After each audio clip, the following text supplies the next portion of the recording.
Let's hope. Jai Jagannath, thanks for participating, thanks for coming, for participating to this study session on Bhagavad Gita. We were mentioning the sannyasa yoga. Last time we went into an overview of all the chapters of Gita, and we went to see the chapter 1 is Arjuna Vishuddha Yoga, chapter 2 is the Sankhya Yoga, that is starting the teachings of Krishna about the difference between Kshetra and Kshetragya. Chapter 3 is Karma Yoga, about the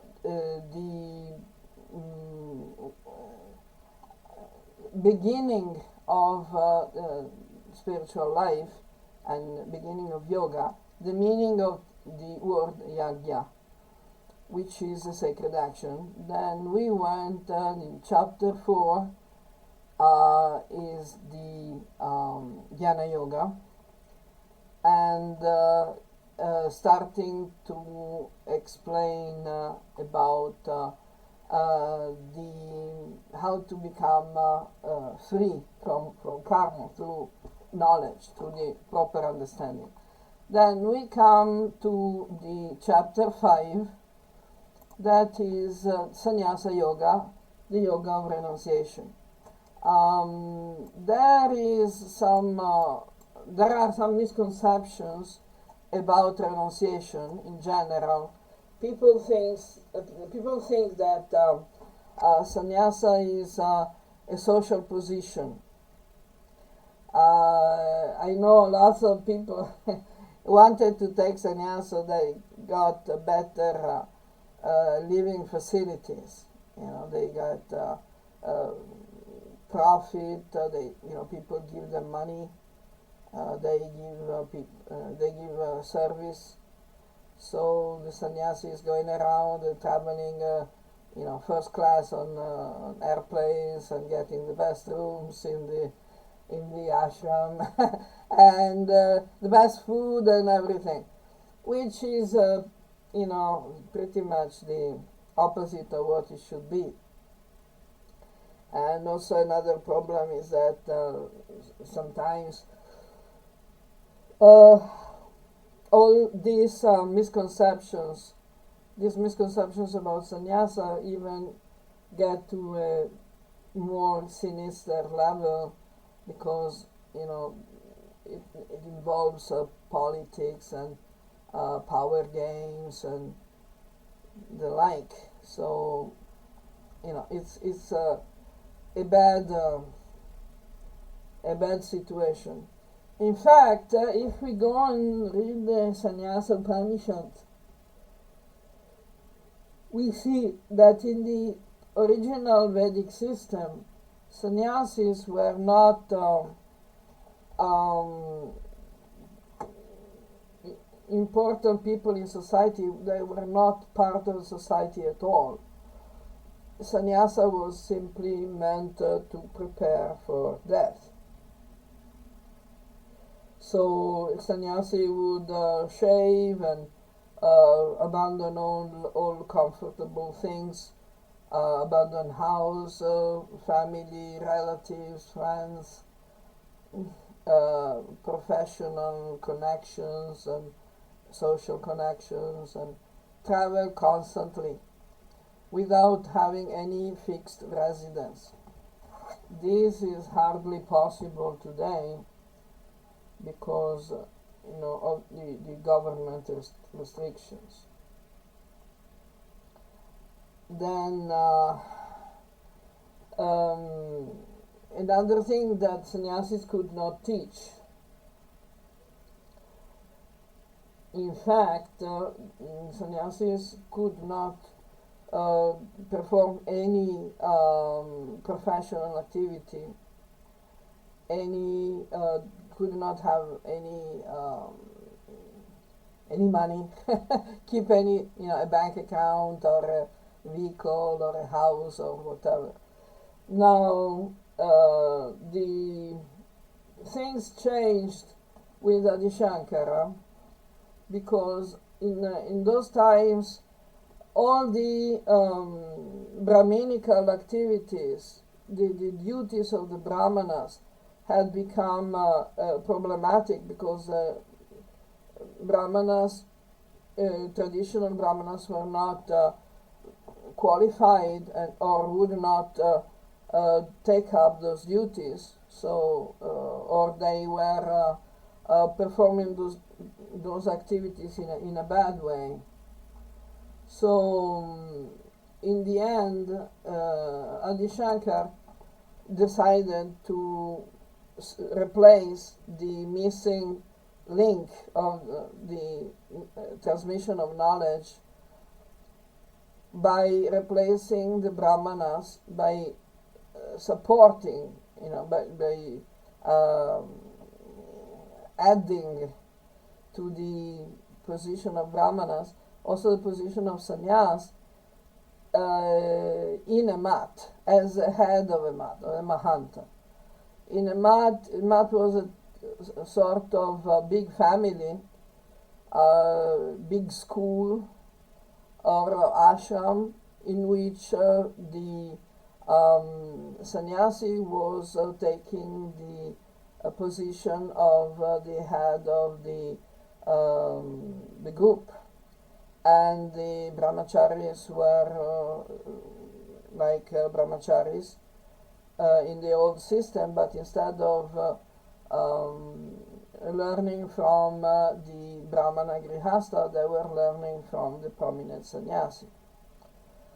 Anyway, even up to recent times, any sannyasi was required to travel for a specific period of time, for a minimum period of time, traveling around and teaching and preaching and remaining detached from specific residence. So Adi Shankar showed this, and also all the other sannyasis, usually at least for 1 month, they were expected to travel before settling down to one place in one mata and accepting disciples. In the chapter 5, Sannyasa Yoga, Krishna starts by explaining that the real sannyasi is not someone who's just occupying a social, performing some duties. So the first verse, Arjuna is asking, "O Krishna, you have praised sannyasa and then yoga. Please tell me which one of these two will, without any doubt, be the best." So Krishna says, both these paths, the sannyasa and the karma yoga, which are the renunciation and the yoga of action, will bring the best benefit. But the karma yoga, the yoga of action, is better than the karma sannyasa, renunciation to action.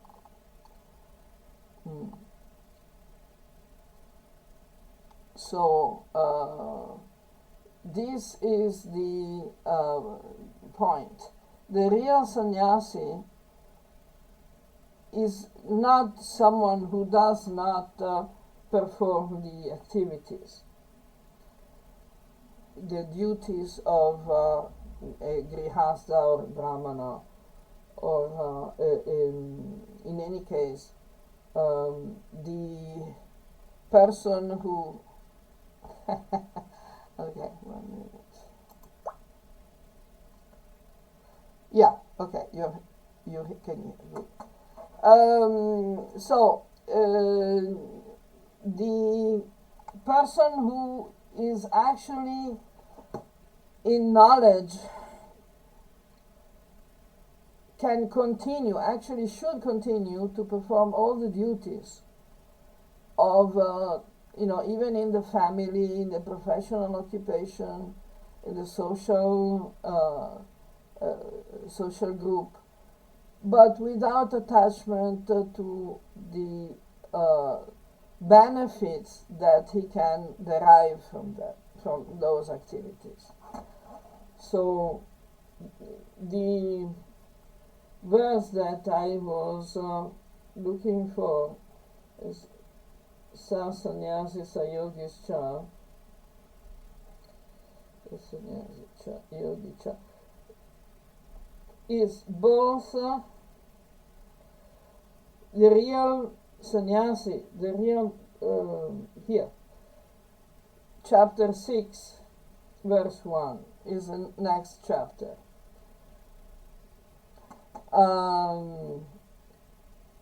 Okay.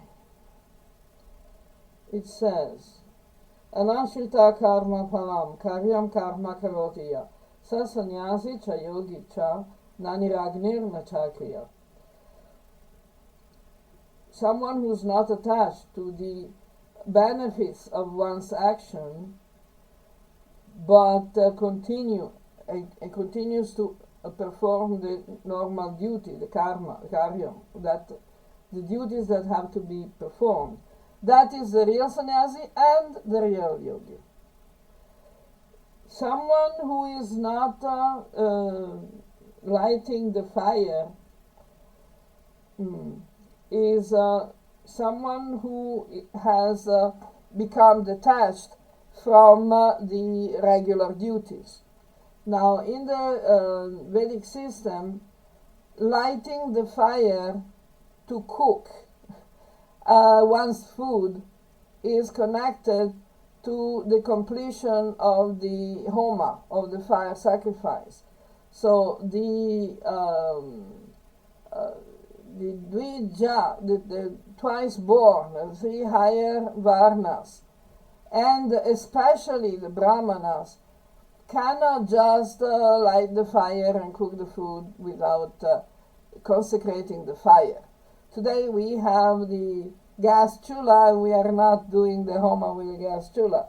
But in the Vedic times, the cooking was done with the fire, with firewood, and fire. And to start the fire, first the fire had to be consecrated with the yagya, with the homa, with the fire sacrifice, in which the head of the household, the karta, was or is supposed to recognize and remember the meaning of all the his actions, even the smallest actions during the day. Everything we do in this world should be an action of sacrifice, a sacred action, 24 hours a day, 7 days a week. So we don't see that much today, because even brahmanas of the highest, religious position don't do this kind of, don't perform these duties. It is very rare to find someone, even a brahmana in a traditional Orthodox family, that performs the homa before the cooking in the house is started for breakfast.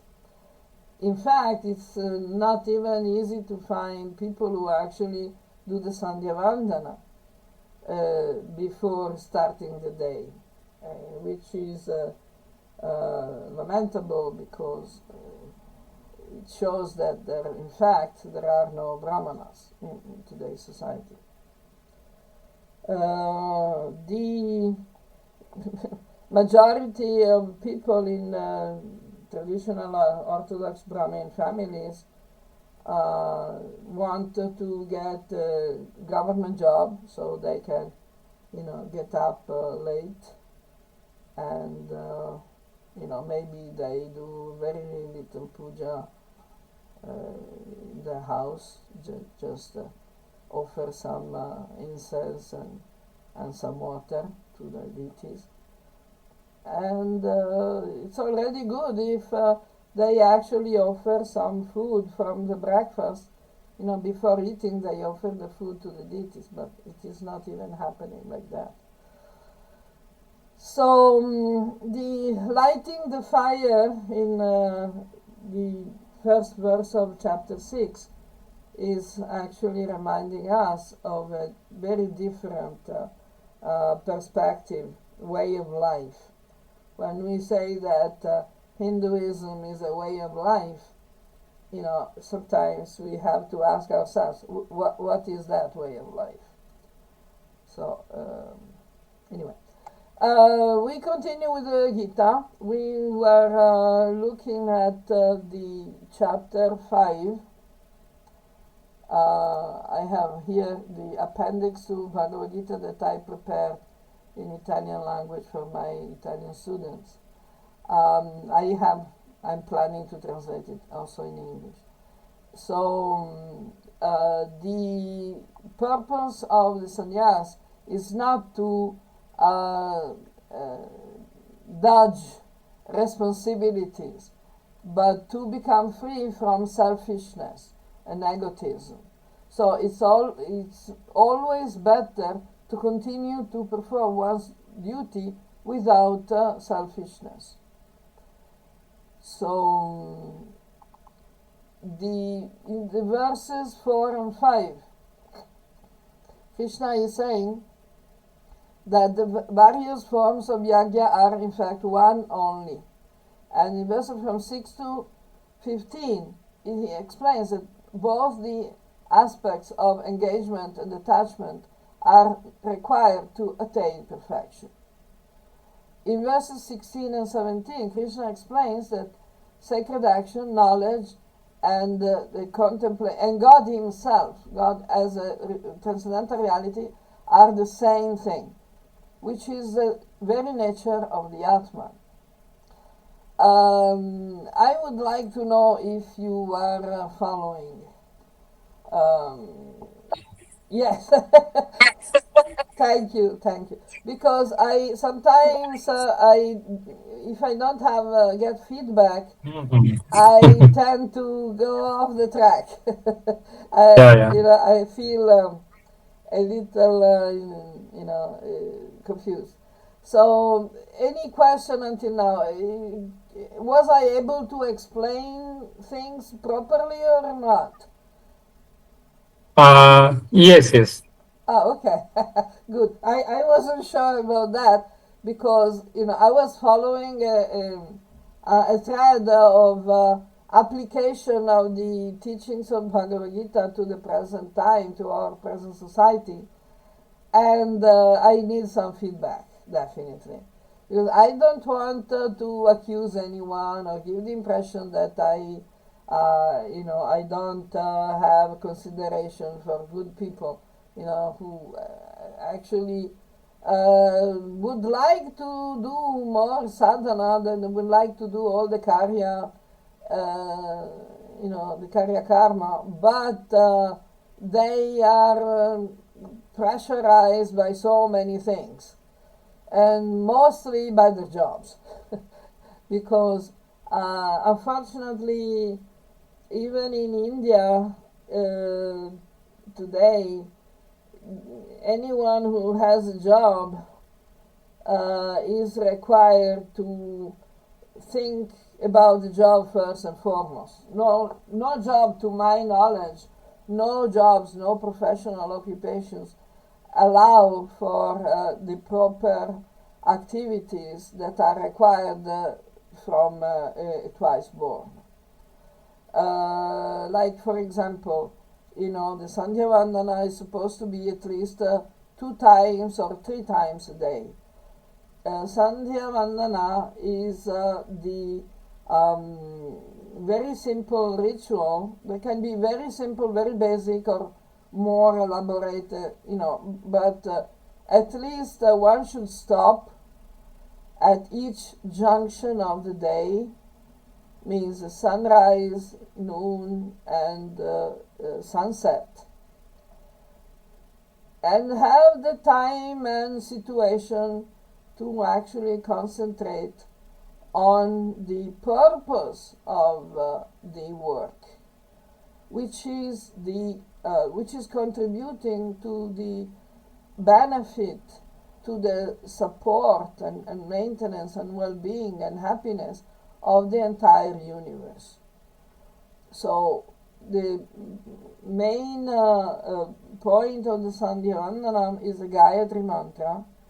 One should get purified and sit down and chant the Gayatri mantra, which is the Bhuvasva, Om Bhuvasva Tat Savitur Varnyam Bhargo Devasya Dhimahi Dhiyo Yo Na Prachodayat.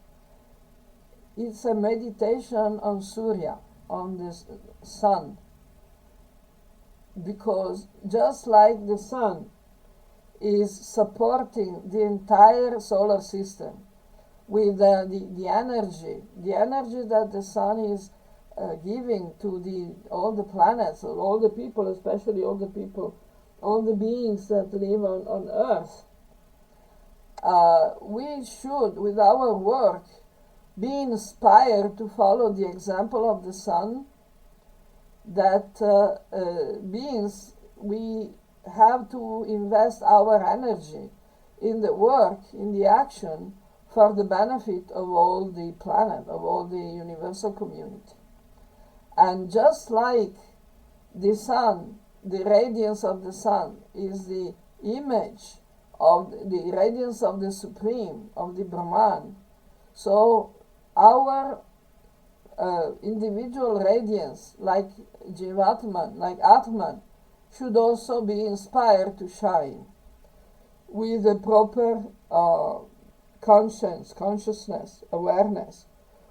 So, we do this regularly at each junction of the day, so we don't forget, because the sun is there, and the sun is traveling in the sky, and it's showing us the path. When we start in the morning, when the sun rises, we also rise, we also get up, and we meditate on our duties, the real purpose of our duties in this world. Then at noon, we stop again, we meditate on the passage from the morning to the afternoon. And then we finish our day of work with the sunset. We meditate on our duties, our role in human society that should be inspired by the role that the Surya has in the universe. So this is Sandhya Vandana. This is not always the case. Before starting to cook for getting breakfast, one should go from the Sandhya Vandana to the Homa. Then after the Homa is finished, we take we start the cooking, and we offer this food to the deities. So practically, even if one goes very quickly and very basic, it takes probably half an hour to 1 hour to complete these basic tasks. So I don't think that there are many people who do that. But, especially because now we know it's Kali Yuga, we can at least do it in meditation. We should keep the consciousness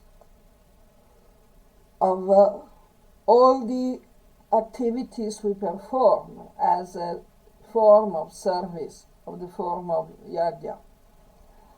So the real sannyasi who remains in permanent renunciation does not hate nor aspires to anything. And because he's certainly always free from duality. Almighty Lord Arjuna, such a person becomes completely liberated from all ties very easily. So here Krishna is explaining how we can resolve our karma. So we can understand here that religious life is not about going to a temple and offering some money. It's a matter of consciousness, it's a matter of awareness. We can give donations, we can give offerings to people to do something for us. Like, for example, if we are not very good in doing all the ritual ceremonies, we don't know the mantras and the requirements, the ritual requirements, the samagri, puja samagri, and all the things. We can, engage someone else to do it for us, and we give some compensation, which is usually what we do when we call a brahmana to do some rituals for us. But that doesn't mean that we don't need to do the proper meditation ourselves. We cannot have someone else eat for us. We need to eat the food ourselves, because it's something that needs to be there in our personal consciousness. So is that, please give some feedback if this is clear. Yeah, clear. Okay, thanks. So this is chapter 5, and chapter 6 goes on in the same way. Then again, Krishna continues to explain that it is necessary to control the senses and the mind and to remain detached from selfishness and egotism, ahankar and mamatva. From verse 10 to 17, Krishna gives a practical indication on the lifestyle for a yogi, and from 18 to 32, he explains how meditation should be done. This chapter 6 is concluding the teachings about sannyas and goes on to the important part of the yoga, that is controlling one's mind. This is the whole purpose of yoga. This is what Patanjali says in the beginning of his Yoga Sutras, that defining the yoga. Yoga is when the calming down of the movements of the mind, which is controlling one's mind. The first step in yoga is more about the mind than about the body. Now, I was reading this morning one posting of the Hindu American Foundation that is talking about the real purpose of yoga. And it starts, of course, starts by saying that in the West, yoga is just a physical exercise. No. It's not about the West. The West knows what India is teaching the West about yoga. It's not that the West is, evil and distorting everything that India is doing. The problem of the distortion of yoga starts with the famous Iyengar, the great Iyengar, who invented the Vinyasa Yoga, which is only physical exercise. And in fact, almost all the yoga teachers in the West have been studying in Iyengar institutes. That is, so Iyengar was not a Western guy. Was definitely not. It was not even a modern, Baba Ramdev, So, the real purpose of yoga is not to get fit. Unfortunately, most people in India also think that yoga is about getting fit, getting healthy and fit and, good looking. That is not a fact. The real purpose of yoga is to control the mind, to go beyond the mind into the transcendental consciousness. Transcendental consciousness means that we are fully aware that we are not this body and we are not the mind. So anyone who thinks he's a body and makes distinctions,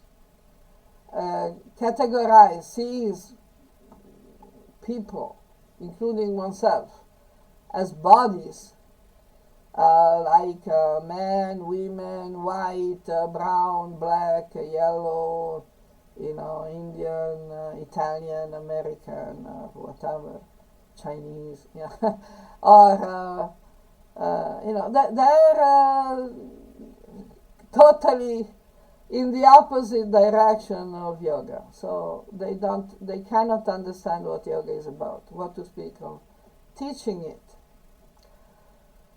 So, the purpose of yoga, the Ashtanga yoga is comprises 8 parts. The first one the two first are yama and niyama. Now, I want to see which Indian Hindu practicing yoga is actually applying the yama niyama.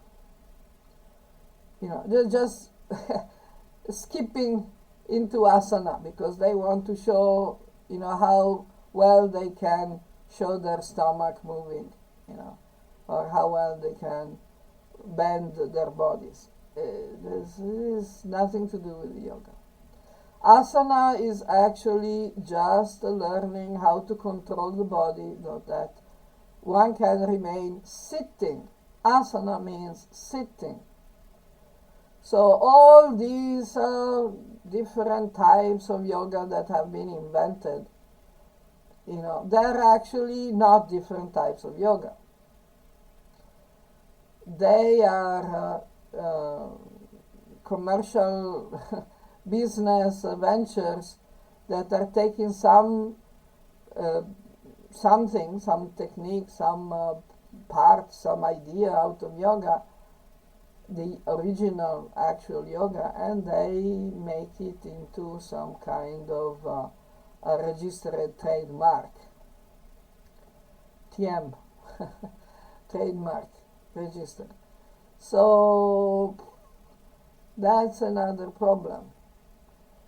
All the Bhagavad Gita explains what yoga really is.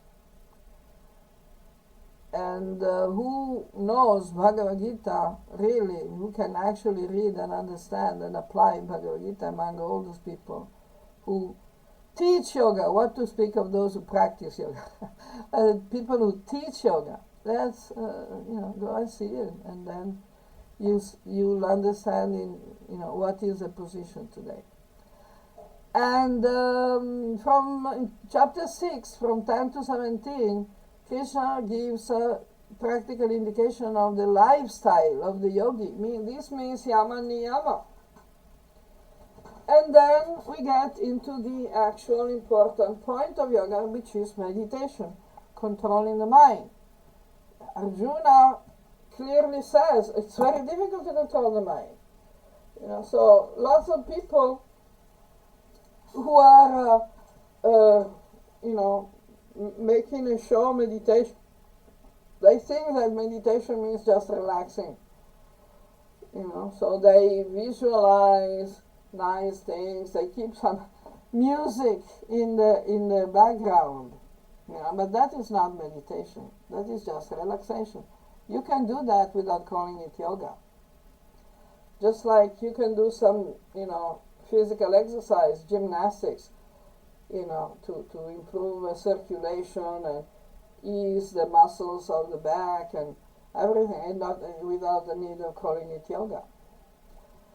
But controlling the mind means being able to keep the mind dharana on one particular subject, to focus in a practical and useful manner. For that, we need to withdraw the mind and the senses from the engagement, either external or internal, but mostly external. So Krishna is explaining that the yogi is performing pratyahara by withdrawing the senses from the sense objects. And this is helped by the pranayama, from the controlling the circulation of energy. So pranayama is not just controlling the breathing, but it's also controlling the circulation of energy, because the breathing is the main carrier of the energy of the body, but it's not the only one. The gross breathing level is just like the gross level of sound. So breathing, energy, prana, and sound are all connected. So the gross breathing, it should be stopped. Pranayama should stop the gross breathing. This is exactly the opposite of what many people think, that pranayama is about breathing deeply and strongly so that you can oxygenate the brain. That's not pranayama. That's cardio. That's physical exercise. Pranayama is supposed to actually stop the circulation of prana, not to make it stronger. When we stop the circulation of prana, the mind becomes very quiet. So we can see beyond the mind and go beyond the mind. Within our mind, within our consciousness, we have the level of Jagannatha, of wakefulness, which is the awareness that we have when we are awake. Then we have the sapna, the sleeping state in which we dream. Beyond that, we have the susupti, which is not, as many people think, the lack of consciousness. It's just that the consciousness is separated from the body. It's not visible from the body. It's a different type of consciousness and perception. So we need to integrate the Jagannatha with the swapna and with the susupti. We need to go beyond these different levels of awareness and go inside the Atman until we get to the fourth state that is called Turiya. Turiya is simply the direct perception of existence, which is the existence of the Atman Brahman. It is Sat Chit Ananda. There is no limit to this perception. Please feel free to give any feedback here, because I know that I'm going to difficult subjects, difficult topics. So I would like to know if you're still following. Yeah, following. If I have any doubt, I'll. No questions there? No, not as of now. No? Okay. That's interesting. So, okay, this is chapter 6. chapter 5, chapter 7 explains the difference between the theory and practice, which is something that is also very important, because lots of people like to make a lot of show of theory, knowledge, theoretical knowledge, but then when we have to put it in practice, it's not really happening. So that is a very important point. And from verse 6 to 12, Krishna gives a series of examples to illustrate the idea of God as the foundation of reality. Then from 13 and 14 verses, 13 and 14, start to speak about the gunas. So the gunas, the science of the gunas is very important. It will be repeated, it will be elaborated again and again by Krishna in the following chapters, in other chapters.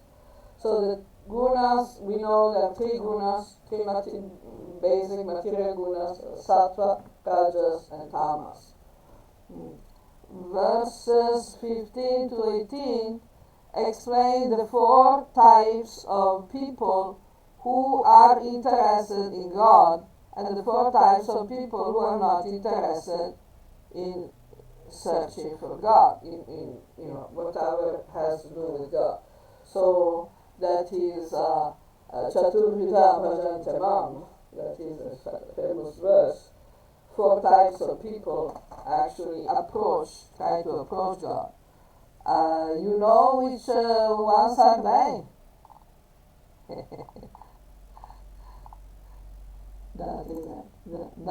Not ready. Okay, we have 7. Yeah. No longer sitting on that. Okay. And then we have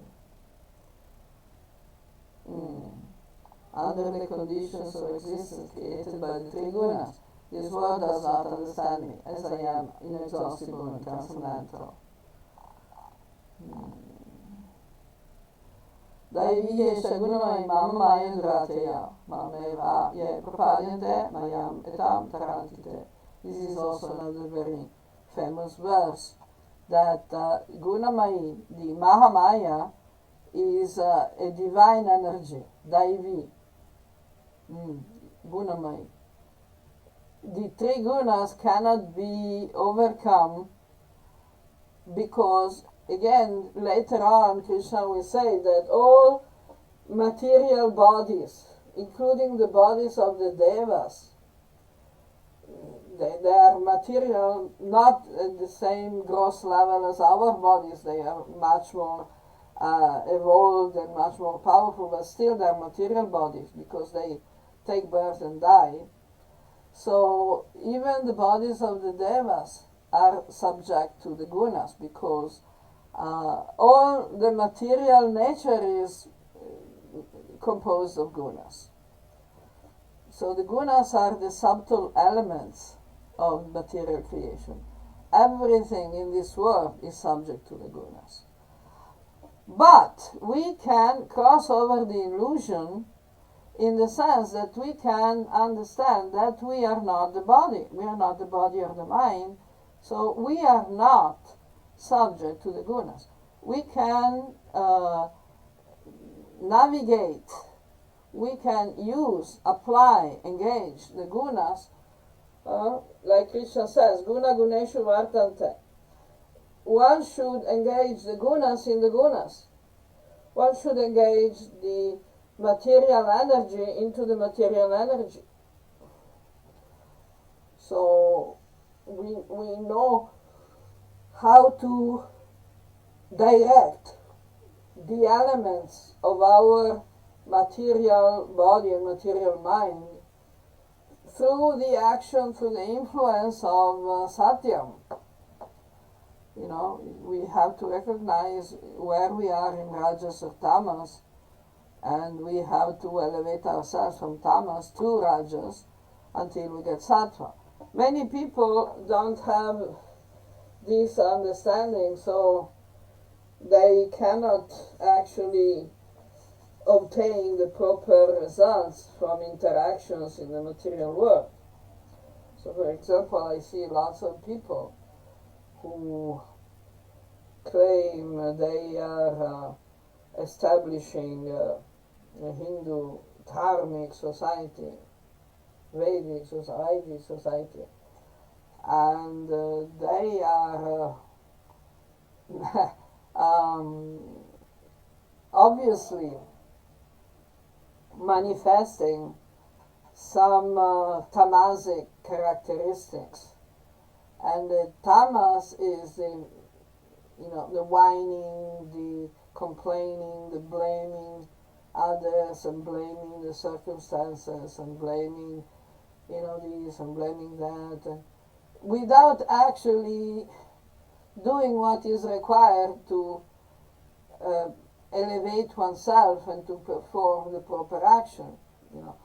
And another very typical characteristic of tamas is the dreaming. Dreaming that we are so great. We are, okay,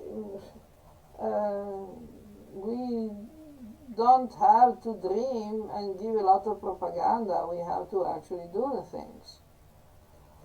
So, again, about these identifications with the material body, this is the biggest alarm, alarm light. It should, the bell should beep all the time.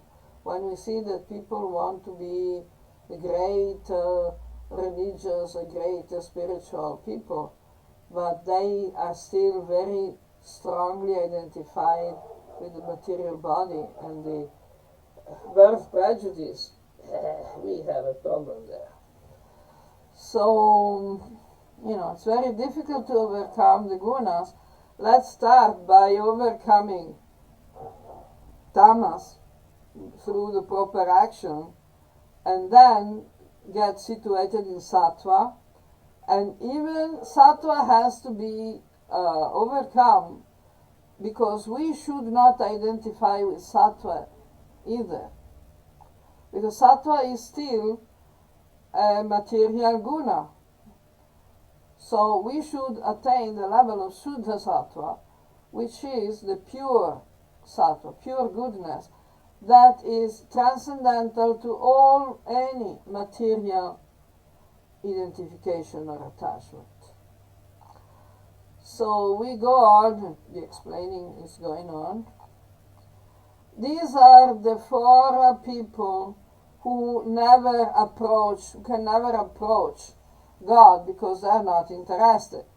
So, namam dushkritino mudha prapadyante naradhama mayaya paritam jnanam asuram bhavam ashritaha. The dushkritin are the evil doers, those who do bad, evil deeds. Mudha are the stupid people who are actually, they don't understand anything. They're not interested in understanding anything. They are just interested in the basic animal activities. They are pashus. Okay, so the mudha are pashus. Then we have naradhama. The people, the most degraded people are, probably they're not doing evil deeds, they're not particularly stupid, but they are mean. They're narrow-minded, they're degraded. They have no, they have no higher purpose in life. And Maya Parita Jnana, these people, those whose knowledge has been covered by delusion, who may be very learned people, lots of knowledge, lots of technical knowledge, lots of vocabulary and everything, but because they're delusional, they're immersed in this bodily identification, so they are unable to move from theory to practice. And the fourth category, fourth group of people that they're not really interested in God, are the Asura and Bhava Mashrita. Those who have chosen, who have taken shelter, who have chosen the nature of mentality of the Asuras.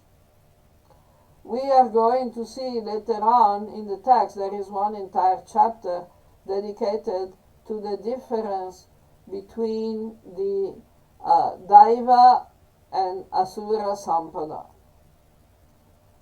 The characteristics, the purposes, the ways of thinking and acting that is very different from the Devas and the Asuras. So this applies also to human beings, not just to superhuman beings and entities, but even in the human society.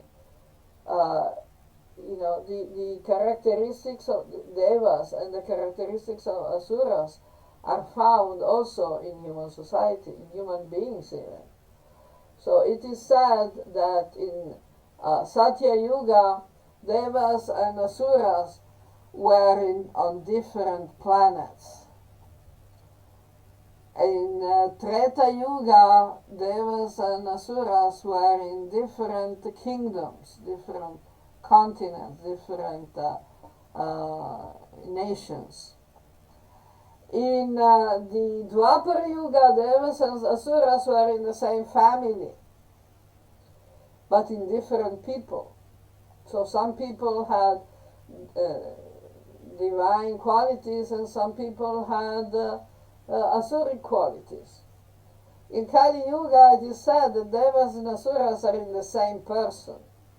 So we all have both tendencies. So, we have to constantly make choices whether we want to follow the divine nature of the Asuric nature. So people who actually choose the Asuric nature, of course, are not interested in actually approaching God, understanding God. Then we have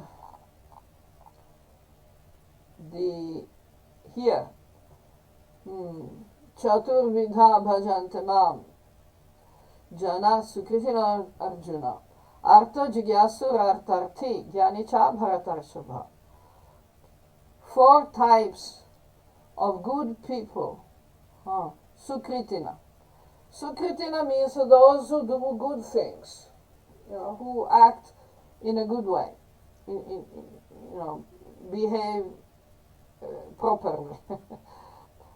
All these 4 types of good people approach God, worship God, try to understand God. The first category is the artha, one who is suffering. Anyone all over the planet, in all cultures, you say, oh God, oh my God, how I'm suffering.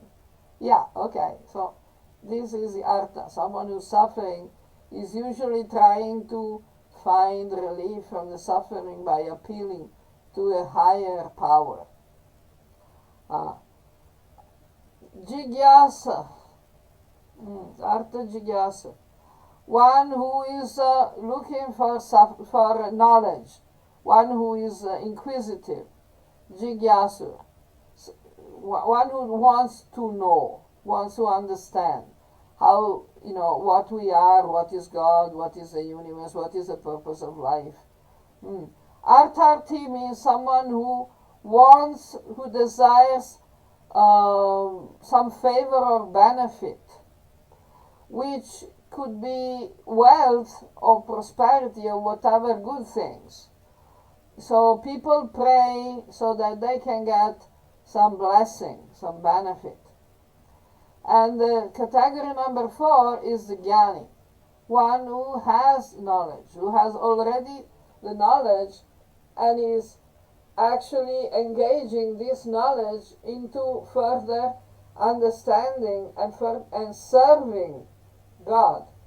So these are the 4 types of people who are interested in spiritual life, real religious life. In fact, even the asuras are seen to engage in religious activities. Later on, the chapter that explains the difference between devas and asuras, Krishna will explain that the asuras actually perform religious ceremonies. They perform sacrifices, rituals, and they are very proud of it. They make a show of it. You see, I've done this, I've done that, I'm so great, I'm so religious. And that doesn't mean they have a divine mentality. They actually have an asuri mentality. So this is, something that people don't really see when they read Gita. Because Gita is the easiest, simplest text. And it's so easy to understand, so easy to apply. And one should actually wonder why people who read Gita don't do these things. So this is why from 19 to 30, which is the end of the chapter, Krishna explains that going from theory to practice is in fact gradual, and it's not easy to understand God. Generally, people have the tendency to worship incomplete or impersonal aspects of God because they don't have a broader vision. Then in chapter 8, we further talk about God. So God is Brahman, Adhyatman, Karman, Adibhutam, and Adidaivam.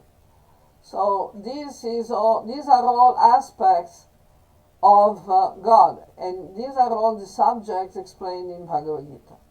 So Brahman is the transcendental sum total of reality.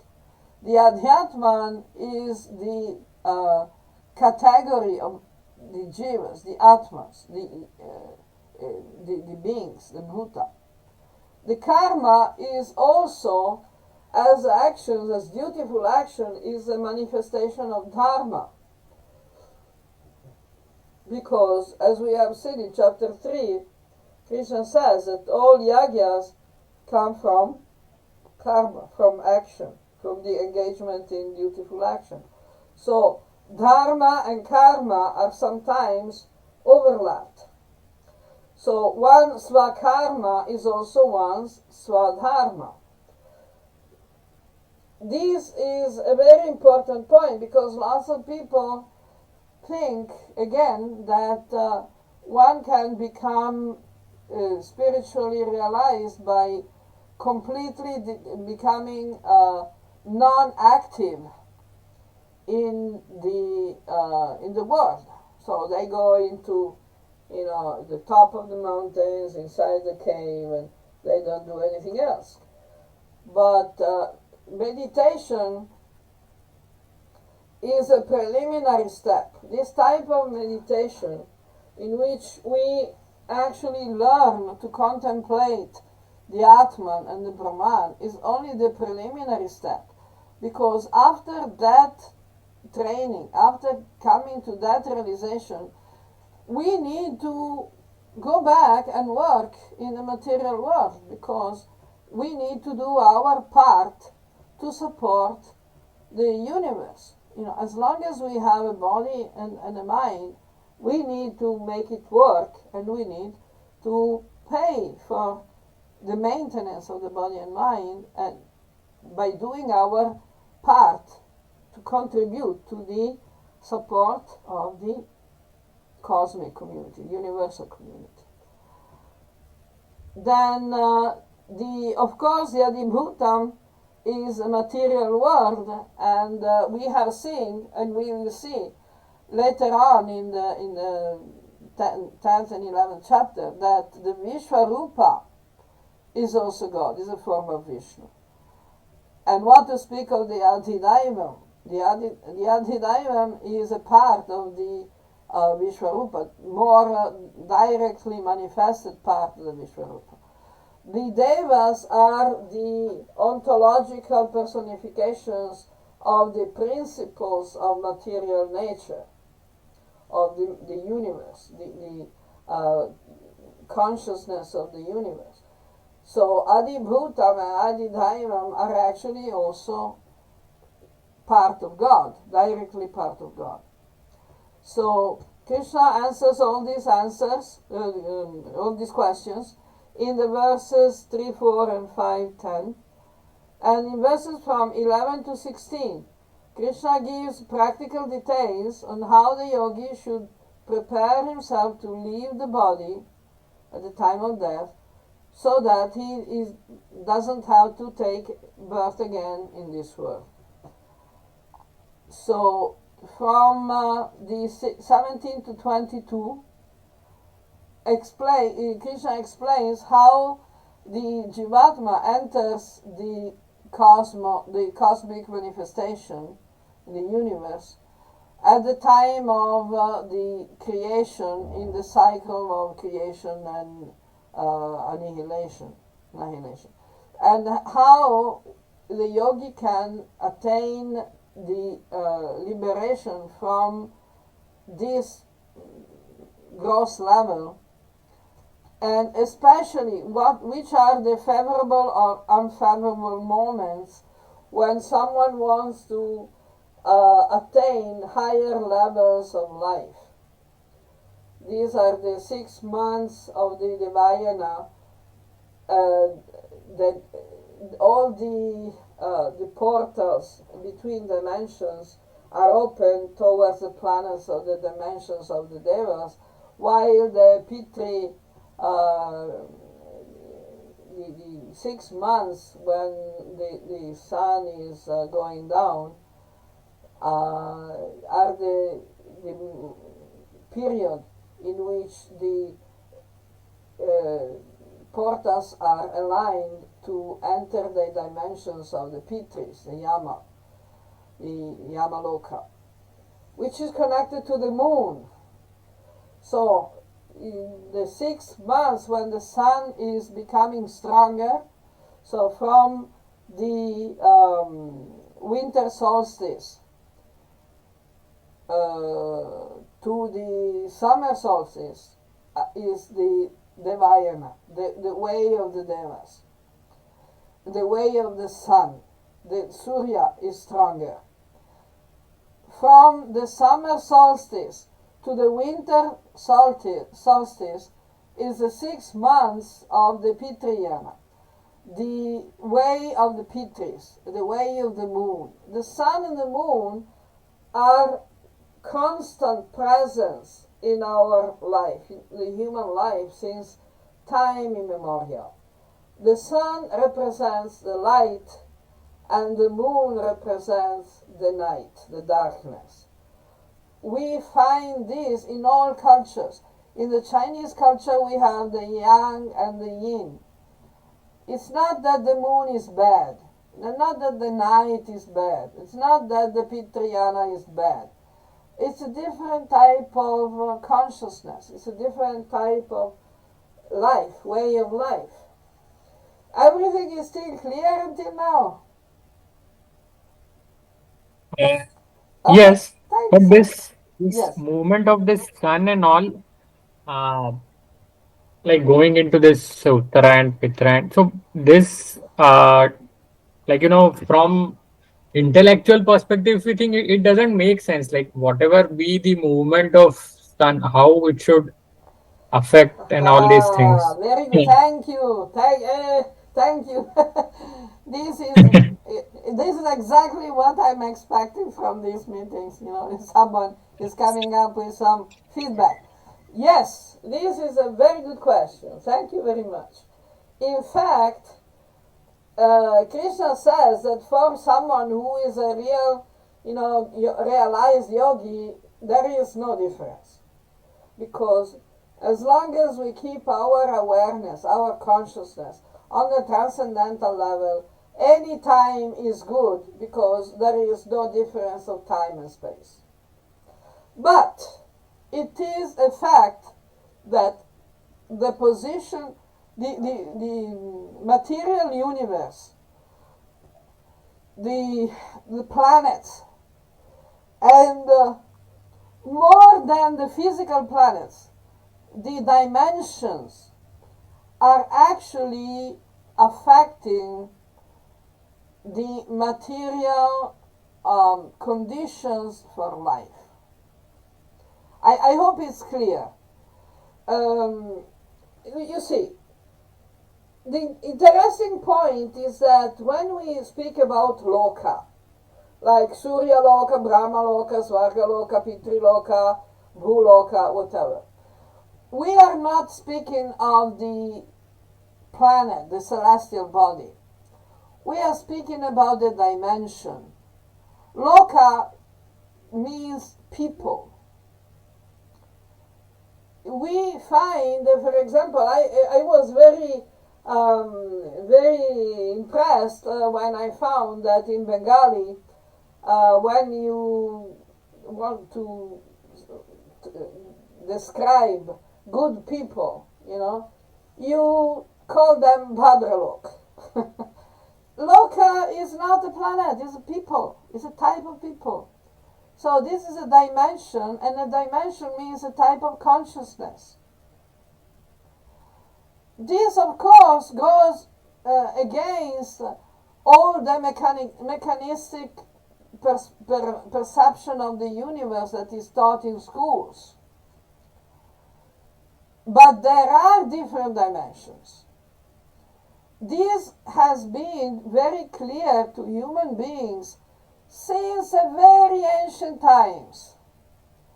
So this is why we perform the the offerings to the ancestors, the Pitru Paksha. The Pitru Paksha is 15 days, 14 days, in a particular time of the year, which is just before the winter solstice.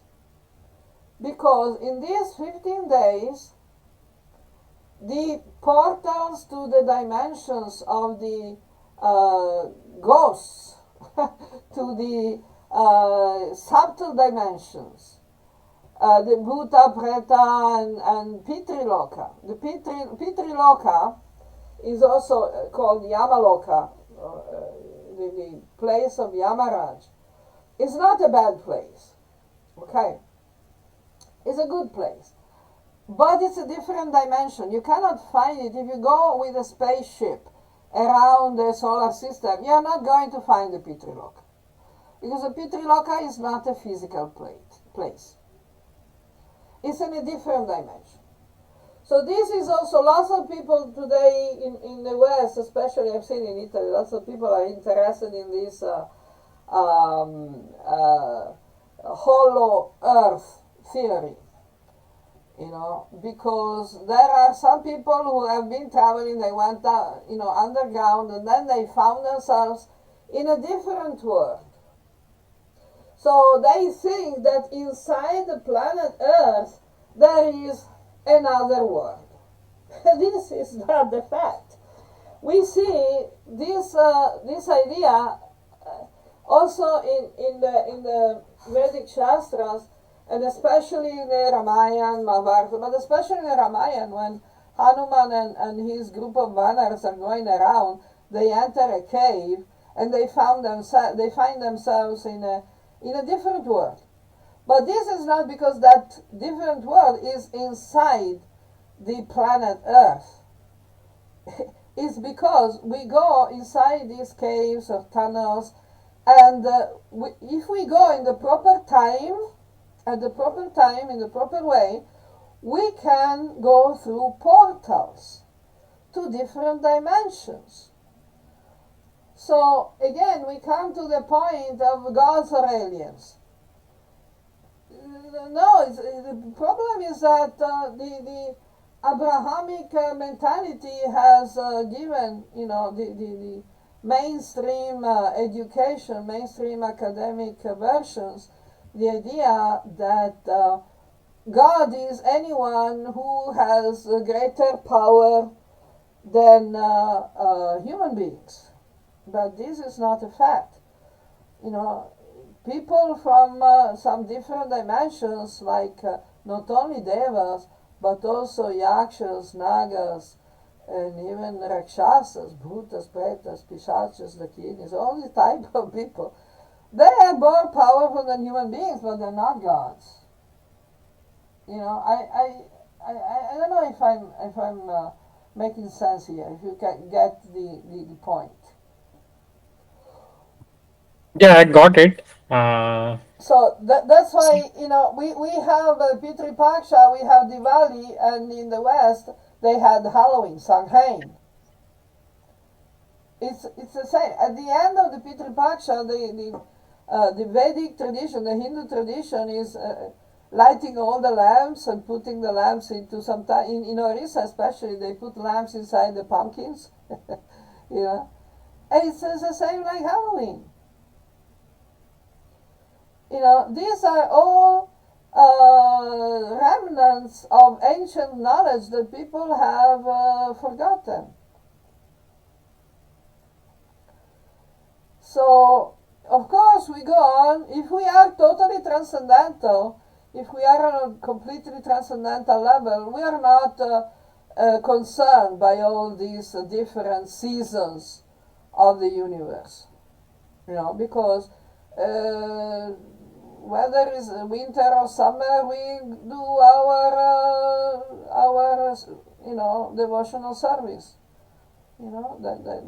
It's not that we stop doing devotional service because of some material circumstance.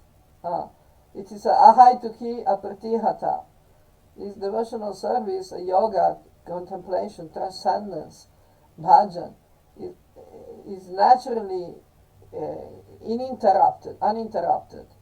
Ahaituki apratihata. Without conditions, without particular special motivations, and without interruption. But for material activities, we do things differently in winter from how we do things in summer. So the positions of the planets can help us or can obstruct us. This is the entire idea of astrology, the Jyotisha. Now, the problem is that Jyotisha has become totally degraded as well. So there are stupid people who call themselves astrologers, and they just say, okay, all these Mesha Rasi people will receive a letter. Yeah, no, it doesn't work like that. It's much more complex. Astrology is so much more complex than that. So if people want to be superficial and then they expect results, they are not going to get the results. They are not going to get the results they expect, at least. They're going to get different results. Or, results will come when they don't expect it. But actually the original science of astrology is valid, is a part of the Vedic science. The problem is ignorance. So we have people, who try to explain the Vedic science by giving whatever example they can get from what they know about, mechanistic science. So they think that the Brahmastra is a nuclear weapon. Brahmastra is not a nuclear weapon. It's not. But ignorant people, they are very, especially if they suffer from inferiority complex, they are very anxious to show that, in Vedic times, the Hinduism had computers, they had internet, they had transplants, they had nuclear missiles. They don't understand. They think they're showing the greatness of Vedic culture, and they're actually, diminishing it. Like one famous great man one day became, the object of consternation by many Hindu activists by saying that Indian culture is so ancient, it's 2,000 years old. Okay, it's like, yeah, right. Vedic culture, Vedic knowledge is much older, is, very much older than 2,000 years. But, they want to prove that this is 2,000 years old, and they think they're doing something good. They're helping, but because they don't have the proper knowledge, they're not really helping. So we have a lot of work to do. In short, maybe we can conclude here. So I think you can go for your dinner. This knowledge of the position, the favorable and unfavorable moments, is important, but not the most important thing. To answer your question, does it answer your question? Yeah. Okay. Thank you. So I think we continue chapter 9 next time. Yeah. Thank you very much.